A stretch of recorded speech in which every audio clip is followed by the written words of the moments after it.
But so now Sulla and his army are left to enter Rome. And this is where everything comes to a head now. It's the moment of truth.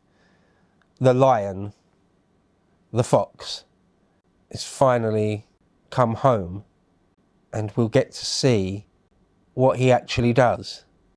So first of all, he has about 6,000 prisoners, about 3,000 Samnites and 3,000 others. He has them all brought to one of the big municipal buildings directly next to the Senate and the Forum. And in there he has them bound and is having them sort of tortured and executed. And it's there, sort of straight away when he enters Rome, that he calls a big meeting of all the most eminent people in Rome, all the survivors of the civil wars up to this point, brought to the Forum to address them. You know, the great man has returned and he wants to speak. Anyone who's anyone will turn up for that. But while he's speaking, you can hear the screams and the shouts, like the blood-curdling screams of agony and the gurgles of death and things.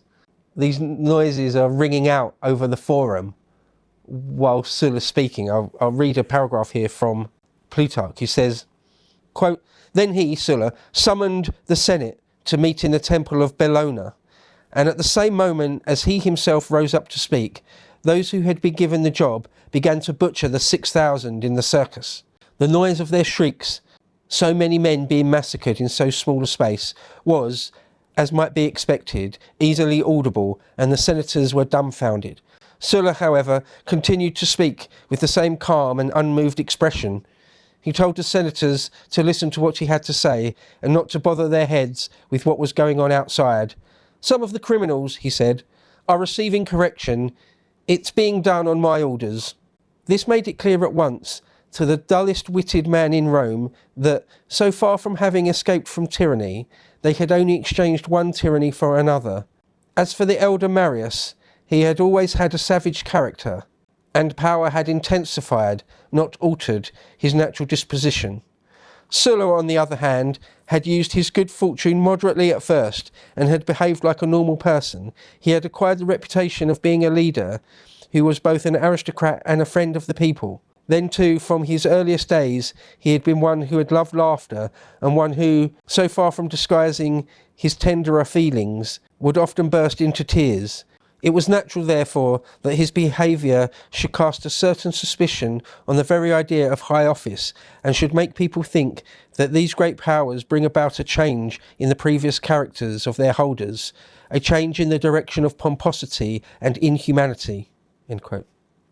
So Sulla sort of makes it clear, sets the tone very quickly, that he's not looking to chastise or reform or bargain with or reason with anybody. If you're his enemy, you're going to be killed, tortured and killed. The days of being reasonable are over with. You know, we've had civil unrest since the days of Tiberius Gracchus, and largely the Senate had done the popularis wrong in all sorts of ways. But when the popularis had the upper hand, i.e. when Marius first actually finally entered Rome with Cinna that time, they showed themselves to be absolutely bloody and ruthless when it was their time in power. Well, Sulla's going to repay them in kind and then some. Now I'm going to kill everybody that stood in my way. Everybody. I'm now going to read a bit more than a page of Plutarch because it tells the story of exactly what happened next. We're told, quote, "Sulla now devoted himself entirely to the work of butchery. The city was filled with murder, and there was no counting the executions or setting a limit to them. Many people were killed because of purely personal enmities. They had no connection with Sulla in any way, but Sulla, in order to gratify members of his own party, permitted them to be done away with. Finally, one of the younger men, Gaius Metellius, ventured to ask Sulla in the Senate at what point this terrible state of affairs was to end, and how much further would he proceed before they could expect a cessation of what was now going on. 'We are not asking you,' he said, 'to pardon those whom you have decided to kill. All we ask is that you should free from suspense those whom you have decided not to kill.' Sulla replied that he was not sure yet whom he would spare, And Metellus at once said, "Then let us know whom you intend to punish." Sulla said that he would do this. According to some accounts, this last speech was made not by Metellus, but by one of Sulla's creatures called Perfidius. Then immediately, and without consulting any magistrate, Sulla published a list of 80 men to be condemned. Public opinion was outraged, but after a single day's interval, he published another list containing 220 more names, and next day a third list with the same number of names on it. And in a public speech which he made on the subject, he said that he was publishing the names of all those whom he happened to remember. Those who escaped his memory for the moment would have their names put up later. He also condemned anyone who sheltered or attempted to save a person whose name was on the lists. Death was the penalty for such acts of humanity, and there was no exceptions in the cases of brothers, sons or parents. On the other hand, the reward for murder was 2 talents, and this sum was paid to anyone who killed a condemned man, even though it was a slave who killed his master or a son his father. Also, and this was regarded as the greatest injustice of all, he took away all the civil rights from the sons and grandsons of those on the lists and confiscated the property of all of them. These lists were published not only in Rome, but in every city in Italy. No place remained undefiled by murder, neither temple of God, nor hearth of hospitality, nor ancestral home. Husbands were slaughtered in the embraces of their wedded wives, sons in the arms of their mothers, and those who were killed in the passion of the moment or because of some private hatred were as nothing compared with those who were butchered for the sake of their property. In fact, it became a regular thing to say amongst the executioners that so-and-so was killed by his big mansion, and so-and-so by his gardens, so-and-so by his hot water installations. There was, for instance, Quintus Aurelius, a man who had nothing to do with politics, and who imagined that he was only connected with these disastrous events insofar as he sympathised with others who were in distress. He went into the forum, and reading through the lists of condemned, found upon it his own name. "Things are bad for me," he said. "I am being hunted down by my Alban estates." And he had not gone far before he was cut down by someone who had in fact been hunting after him. End quote. So, this is a reign of terror. These lists, these prescriptions, they often get called, that if you're on the death list, you have been prescribed. This is Sulla acting as bad as Marius was, but on a larger scale. So worse then, if anything. Not only is he going to do away with all his enemies, he's going to do away with his enemies' friends, his enemies' relatives, and then people that are completely innocent. Sulla needs money. He didn't get all the money he'd hoped for in the Mithridatic War. Remember, he had to sort of let Mithridates off, essentially, in order to come back. So where he thought he'd be absolutely swimming in all the money in the world by this point, he's actually quite short of money. And he needs lots of money to buy a load of land for his veterans pretty damn soon. So he's short of money. So one way to get money is sort of pretend or make out that many, many very, very rich people were his enemies all along and should by rights have been killed, and then we can confiscate their property and money. So this is tyranny. All law has been suspended.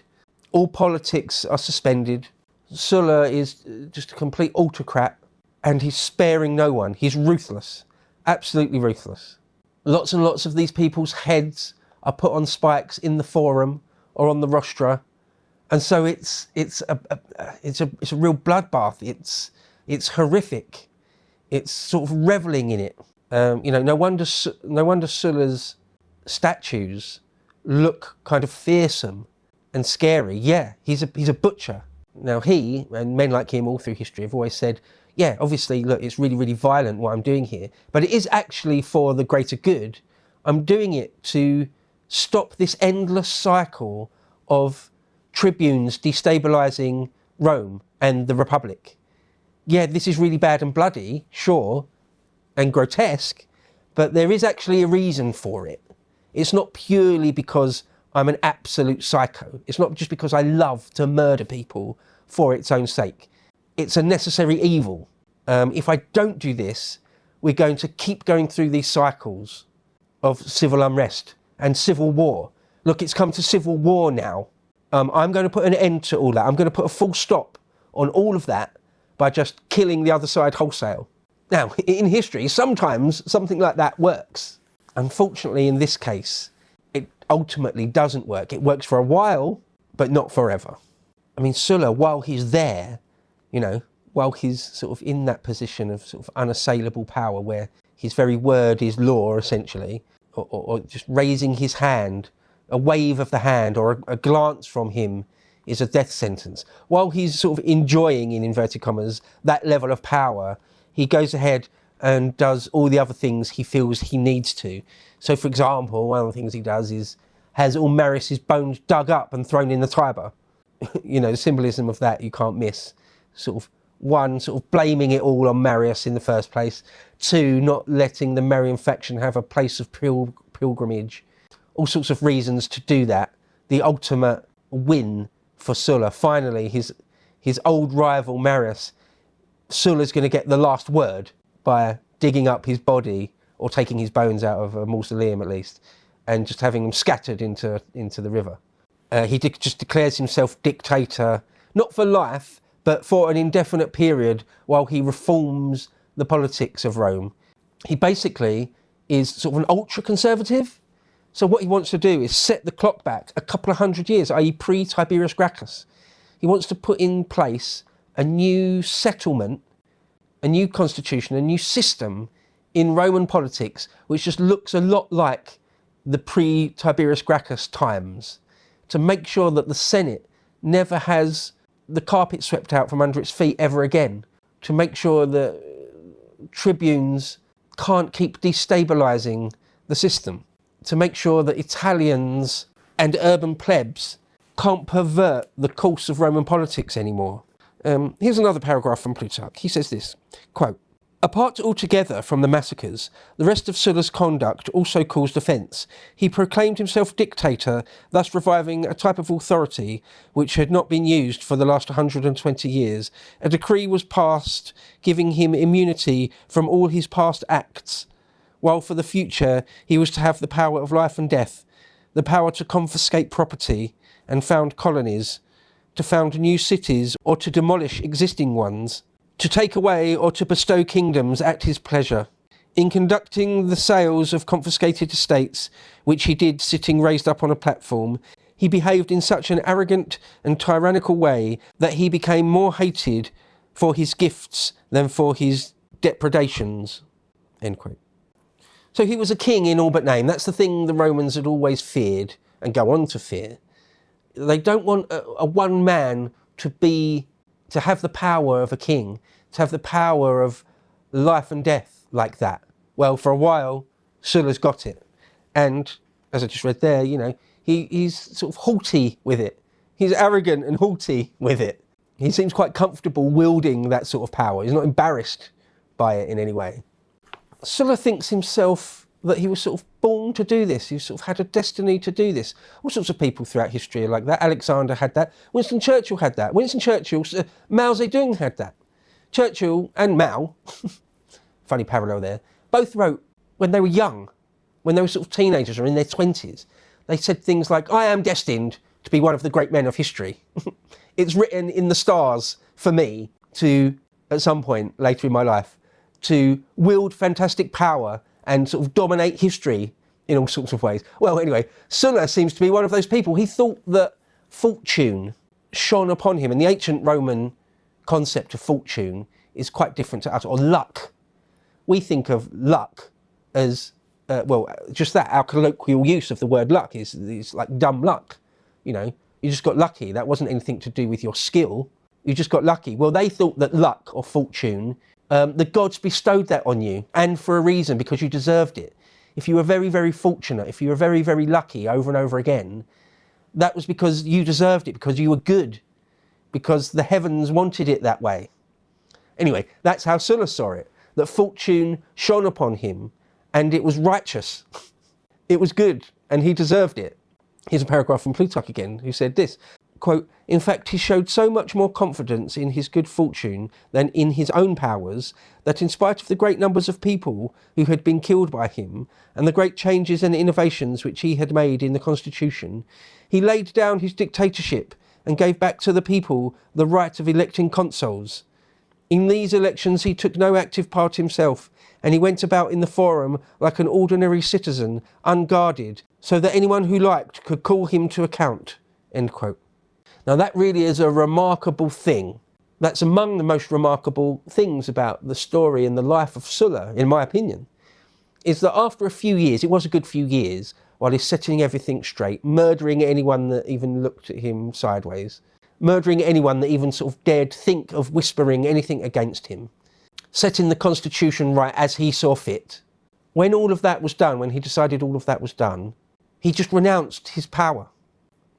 And, as I just said there, then decides to walk about Rome unguarded. He's got such a belief that no one would assassinate him or take revenge. And remember, there will be thousands of people in Rome whom Sulla has had one of their member of their families killed. So there'll be lots of people that, if they thought they could get away with it or had enough guts, would certainly murder Sulla, but nobody does. Wow, I mean, that's incredible. It's actually sort of unbelievable, incredible. But many accounts say that. It seems to be true. Plutarch, Appian, Cicero, Pliny, all sorts of people say that that was true. That no one dare raise a finger against Sulla, even in old age. Quite incredible. But Sulla himself isn't that long for the world. He's no spring chicken, and he doesn't live to a grand old age or anything. It's not remarkable. He happens to live into his 80s or 90s, like Michelangelo or anything like that. No, he dies of natural causes pretty soon. We're told that his wife Metella fell ill and died of natural causes, and just before she died, he divorced her for property rights reasons and for money reasons, which was really, really dishonourable and a really mean, horrible thing to do. But Sulla did it anyway. So it's just one last sort of black mark against the character of Sulla that he did that. And in his last few years, he marries another few women, and we're told his whole life he was promiscuous, extremely promiscuous. And we're told that once he sort of renounced his dictatorship and sort of retired, if you like, into his estates, where he's got fantastic amounts of money and no one dare say a word against him, he sort of just enjoys the last few years living in luxury, how he liked to as a young man, just in the company of actors and musicians and ladies of ill repute. And there's lots and lots of feasting and drinking. And he just tries to enjoy the last few years of his life. He sort of feels like, and he's right to think, he hasn't really got anything left to prove. Anyone who tried to stand against him during his career, he bested. He saved Rome in his mind from the tyranny of a faction, and he set the record straight. All the powers that had tried to subvert Rome, he'd beaten them all and set the record straight. He's got nothing left to prove. We're told that he loved the company of, quote, ballet dancers and harpists and people from the theatre. But it seemed that this luxurious living got the best of him. And as I say, he dies quite shortly of natural causes. And the description of his death is fairly horrible, so much so that we think maybe, I tend to think, I'm not the only one, but actual scholars and historians tend to think that maybe it was exaggerated. That was a bit of a trope in pre-modern histories, medieval and ancient histories, that if someone was bad, like had a bit of a bad character, you wrote into their life, into their biography, a really disgusting death. As sort of a way to cast a final shadow over them. Again, that the heavens or the gods wanted them to suffer a gross death as some sort of, final punishment, some sort of small punishment right at the end for all their crimes. And anyway, that's what we get about Sulla. But here's the paragraph from Plutarch. He tells us, quote, he, Sulla, had ulcers in the intestines. This resulted in the whole flesh being corrupted and turned into worms. Many people, another translation I've seen says maggots. Plutarch goes on, many people were employed day and night in removing these worms, stroke maggots, but they increased far more quickly than they could be removed. Indeed, they came swarming out in such numbers that all his clothing, baths, hand basins, and food became infested with the corruption and flux. He tried to clean and scour himself by having frequent baths throughout the day, but it was no use. The flesh changed into worms too quickly, and no washing away could keep pace with their numbers." End quote. So that is really gross. Who knows really what that was? He had some sort of infestation. He was sort of, corrupted, like literally physically corrupted. So some choose not to really believe that, and some say it is true. It's so sort of a bit odd that it probably does ring true. Who knows? Either way, if there's even any real element of truth to it, it's pretty gross, isn't it? And we're told that finally he had some sort of aneurysm. He's ordered someone or other, some nobody, to be strangled to death in front of him, and that he was so angry and shouting out the orders to have this guy strangled that one of the ulcers inside him burst, and then he started sort of coughing up or throwing up large quantities of blood, some sort of internal rupture, and within a day he was dead. So that's the fairly horrible end of Lucius Cornelius Sulla. To watch the full video, please become a premium member at lotuseaters.com.